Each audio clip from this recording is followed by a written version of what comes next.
अब देखो इसकी विशेष महत्ता क्या है, तो इसकी विशेष महत्ता है क्योंकि इस पर भी प्रश्न आया हुआ है, प्रश्न पूछा हुआ है। और यह कांग्रेस सेशन जो 1917 का है, यह कलकत्ता में आयोजित होता है। इसमें सबसे बड़ी इसकी विशेषता है कि पहली महिला अध्यक्ष इसमें एनी बेसेंट को बनाया गया था। एनी बेसेंट जो थी वह पहली महिला अध्यक्ष थी, पहली महिला अध्यक्ष एनी बेसेंट, है ना। तो एनी बेसेंट यह प्रथम महिला अध्यक्ष कांग्रेस की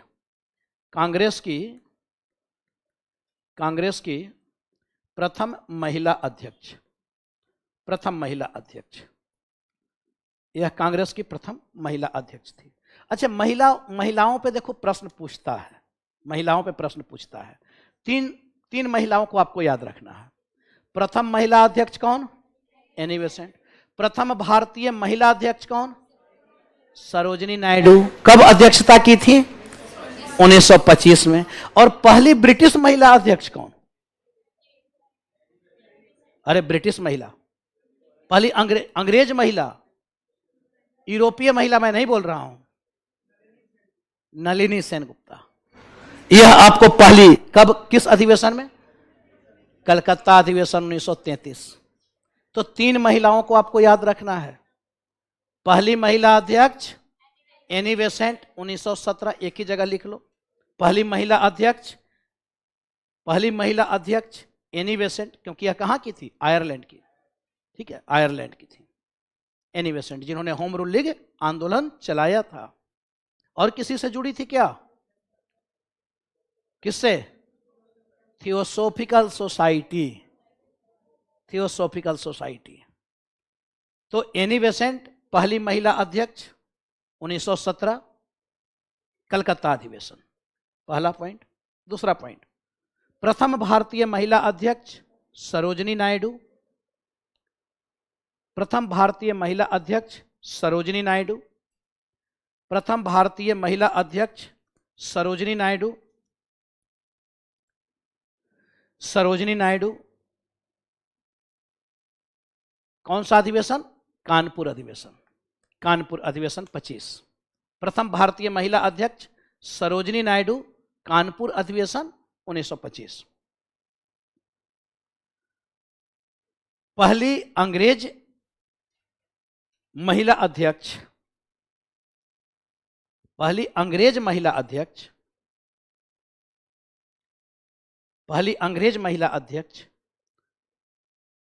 नलिनी श्रीमती नेल्ली सेनगुप्त।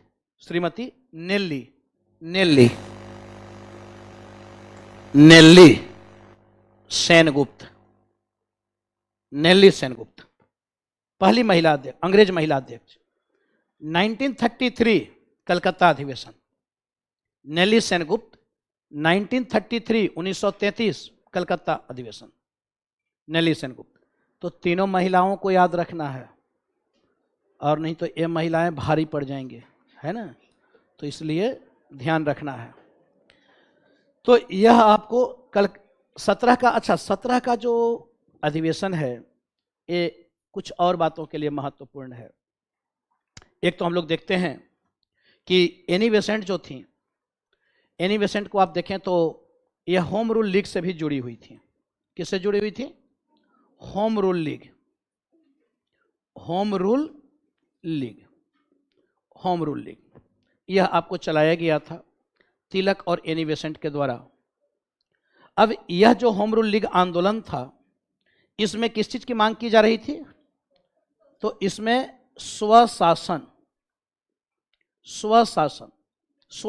की मांग को लेकर यह आंदोलन चलाया गया था। और इसके बाद आप देखते हो तो इन्हीं की मांग को देखते हुए, अच्छा, इनका बहुत बड़ा योगदान था ज्वाइंट सेशन में भी, एनी बेसेंट का बहुत बड़ा योगदान था। जो उदारवादी और उग्रवादियों को मिलाने में इनका भी बहुत बड़ा योगदान था, तिलक का भी था, इनका भी बहुत बड़ा योगदान था। अब आप देखते हो तो इसी आंदोलन के प्रभाव को देखते हुए एक घोषणा किया जा रहा है, और वह क्या है? मॉन्टेग्यू घोषणा, जिसे आपको कहा जाता है मॉन्टफोर्ड रिफॉर्म। मॉन्टेग्यू चेम्सफोर्ड सुधार। तो मॉन्टेग्यू घोषणा, मॉन्टेग्यू कौन था? यह भारत सचिव था मॉन्टेग्यू। यह कौन है? यह आपका है कौन? भारत सचिव। और जो चेम्सफोर्ड थे, चेम्सफोर्ड, वह कौन थे? वायसराय थे। चेम्सफोर्ड कौन थे? भारत में प्रतिनिधि हुआ करते थे ब्रिटिश संसद के 1858 के अधिनियम के तहत, जिन्हें क्या कहा जाता था? वायसराय कहा जाता था।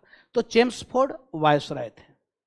और यही मॉन्टफोर्ट सुधार होता है, मॉन्टेग्यू घोषणा होता है, जिसके आधार पर क्या किया जा रहा है? क्या आ रहा है? 1919 का अधिनियम। यही मॉन्टेग्यू घोषणा, जिसमें स्वशासन की मांग को क्या कर लिया गया था?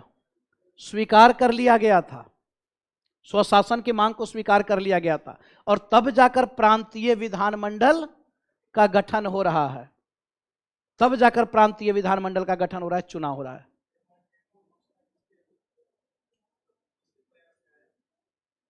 अरे होम रूल लीग आंदोलन के उससे दबाव से। तो यह आपको मॉन्टेग्यू घोषणा होता है, जिसके आधार पर 1919 का अधिनियम आता है। और इसी अधिनियम के आधार पर क्या किया जा रहा है? भारत में प्रांतीय विधानसभा का गठन किया जा रहा है। प्रांतों में पहली बार चुनाव हो रहे हैं। लेकिन इसमें क्या हुआ?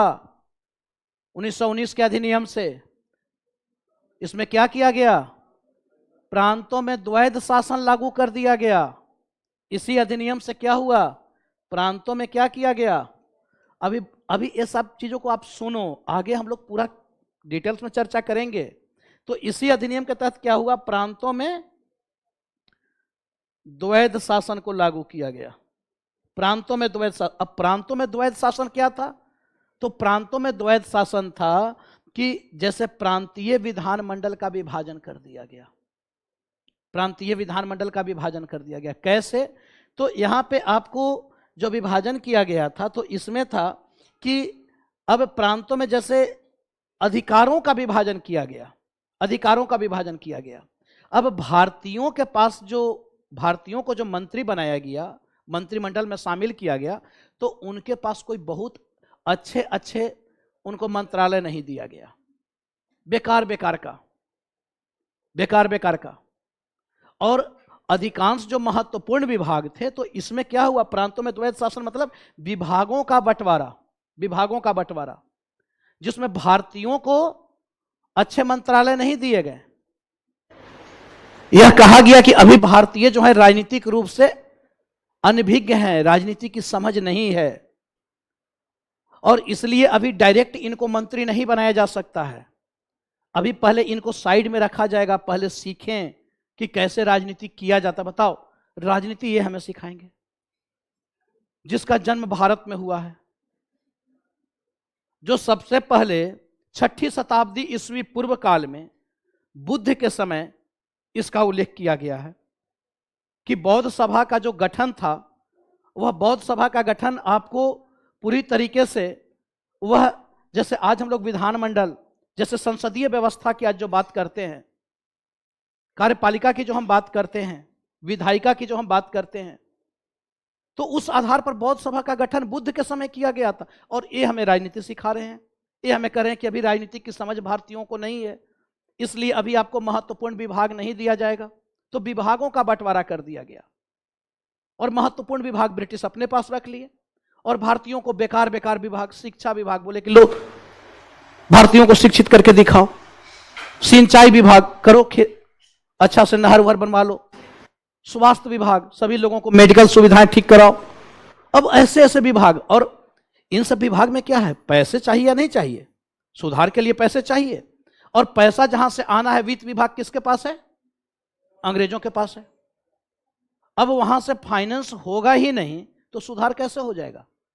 और फिर उसमें भी क्या, देखो कितने बड़े लूप होल्स है। उसमें भी क्या, तो ये कह रहे हैं कि आगे 10 वर्ष के बाद एक आयोग आएगा जो यह जांच करेगा कि क्या भारतीयों को जो विभाग दिया गया था, क्या भारतीय अच्छे से काम कर पाए, तब फिर आपको और अधिकार हम बढ़ाएंगे।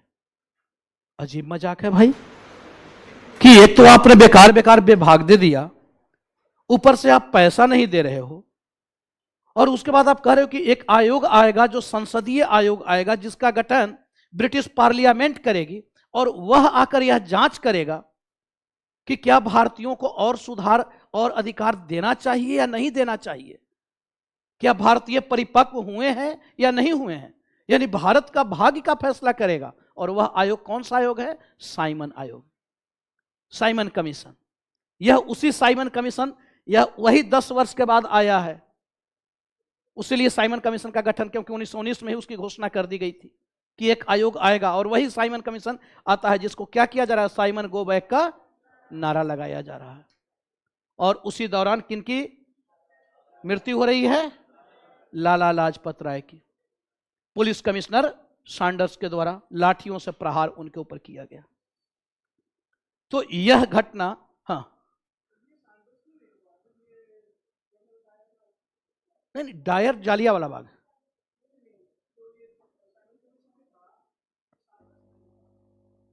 साइमन कमीशन जो था सर जॉन साइमन के नेतृत्व में एक आयोग गठित हुआ था, और भारतीय उसका विरोध कर रहे थे।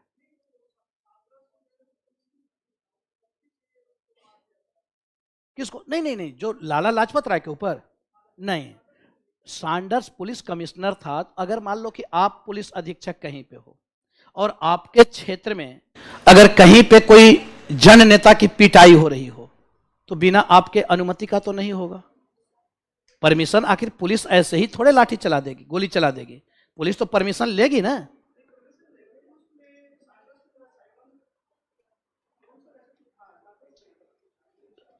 कहां आपने पढ़ा? किसमें? किसमें? ऑक्सफोर्ड हिस्ट्री में? ऐसा नहीं हो सकता है, आप उसको देखना फिर से। सैंडर्स ही था, ठीक है। और रामशरण शर्मा एंशिएंट हिस्ट्री है, प्राचीन भारत। प्राचीन भारत में रामशरण शर्मा क्यों आधुनिक बात कर देंगे? प्राचीन भारत में लिख ही नहीं सकते रामशरण शर्मा।